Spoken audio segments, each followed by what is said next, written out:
Friend कैसे हैं। उम्मीद करता हूँ आप अच्छे ही होंगे। फ्रेंड आज हम आप लोग के लिए पार्ट ऑफ स्पीच यानी जब हम अंग्रेजी पढ़ना शुरू करते हैं तो सबसे पहला जो लेसन होता है हम लोग का पार्ट ऑफ स्पीच होता है अंग्रेजी ग्रामर का, वो बताने जा रहे हैं। फ्रेंड्स अभी हम इस वीडियो में आपको पार्ट ऑफ स्पीच का परिभाषा बताएंगे और पार्ट ऑफ स्पीच के जो 8 भेद होते हैं वो भेद को हम बताएंगे। ठीक है, तो स्टार्ट करते हैं। पार्ट दोस्तों, पार्ट का अर्थ होता है भाग। ऑफ का अर्थ होता है का, और स्पीच का अर्थ होता है भाषा यानी कि भाषा का भाग।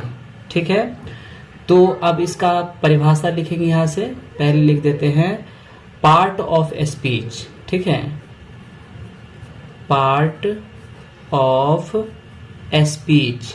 ठीक है, तो पार्ट ऑफ स्पीच किसे कहते हैं। ठीक है, तो इसका हो जाता है अंग्रेजी के तमाम शब्दों को वाक्य के अनुसार 8 भागों में बांटा गया है जिसे हम पार्ट ऑफ स्पीच कहते हैं।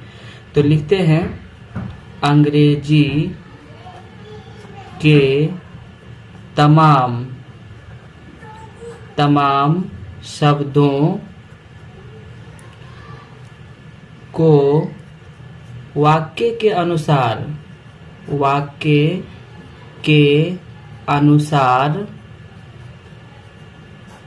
8 भागों में बांटा गया है। भागों में बांटा गया है जिसे हम पार्ट ऑफ स्पीच कहते हैं। पार्ट ऑफ स्पीच कहते हैं, है ना। अंग्रेजी के तमाम शब्दों को यानी जितने भी शब्द हैं उनको 8 भागों में बांटा गया है जिसे हम पार्ट ऑफ स्पीच कहते हैं।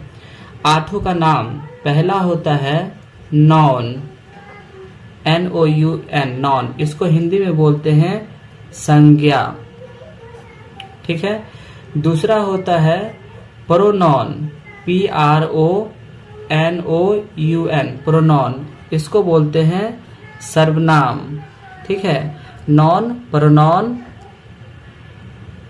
तीसरा होता है एडजेक्टिव, ADJECTIVE, एडजेक्टिव। इसका होता है हिंदी विशेषण। चौथा होता है भर्व, इसका हिंदी होता है क्रिया। ठीक है, 5वां होता है एडवर्ब, ADVERB, एडवर्ब। इसका हिंदी होता है क्रिया विशेषण। उसके बाद 6ठा होता है प्रीपोजिशन, PREPOSITION, प्रीपोजिशन।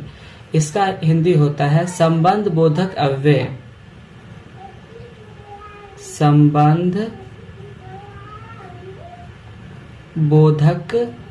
अव्यय।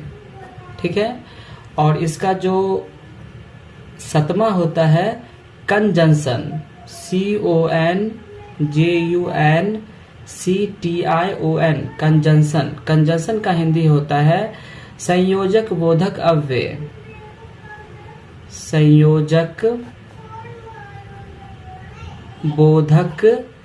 अव्यय।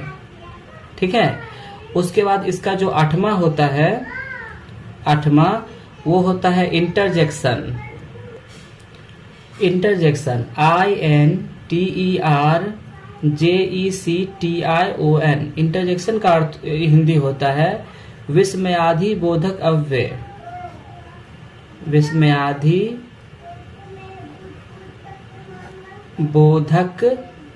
अव्यय।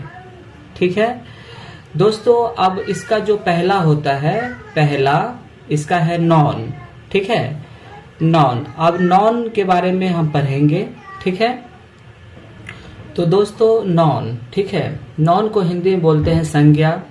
अब इसका परिभाषा क्या होता है? इसका परिभाषा होता है जिससे किसी व्यक्ति, वस्तु, स्थान या जानवर के नाम का बोध हो उसे नॉन कहते हैं। ठीक है, तो लिखते हैं जिससे किसी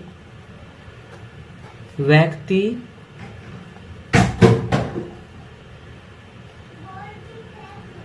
वस्तु, स्थान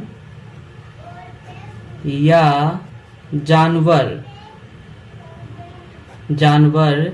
के नाम का बोध हो,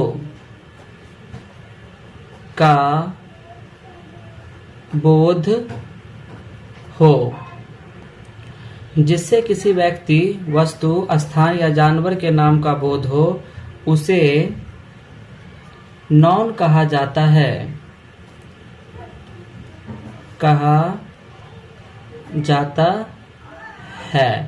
तो दोस्तों ये जो वीडियो है थोड़ा लंबा बन रहा है। इसका जो नेक्स्ट वीडियो होगा उसमें हम नॉन का जो 5 होता है भेद उसके बारे में बताएंगे और अच्छे से डिटेल्स में बताएंगे। तो यदि आप हमारे चैनल पर प्रथम बार आए हैं तो चैनल को सब्सक्राइब करें और वीडियो को लाइक करें, क्योंकि हम इसी प्रकार का अंग्रेजी सीखने वाला वीडियो लेके आते रहते हैं। तब तक के लिए गुड बाय।